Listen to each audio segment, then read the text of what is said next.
નમસ્કાર, ભારત 24 ન્યૂઝમાં આપનું સ્વાગત છે। હવે જોઈએ આજના સમાચાર। ગોવિંદ ગુરુ લીંબડી નવો તાલુકો બનતા વહીવટી કામગીરી અંગે નવીન ભવન માટે સ્થળ નિરીક્ષણ કરાયું।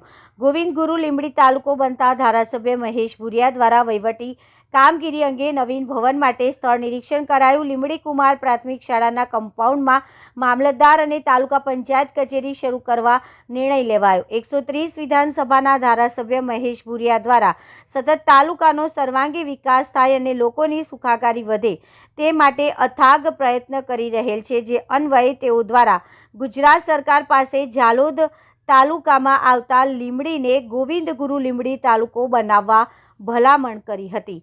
ગુજરાત સરકાર દ્વારા ગોવિંદ ગુરુ લીંબડી તાલુકો બનાવવા માટે મંજૂરી આપતા 130 વિધાનસભાના ધારાસભ્ય મહેશ ભુરિયાએ ભાજપના લોકપ્રિય નેતા તેમજ દેશના યશસ્વી વડાપ્રધાન નરેન્દ્ર મોદી, ગૃહમંત્રી અમિત શાહ સહિત ગુજરાત રાજ્યના મુખ્યમંત્રી ભૂપેન્દ્ર પટેલ સહિત ભાજપના તમામ રાજકીય નેતાઓનો આભાર માન્યો હતો।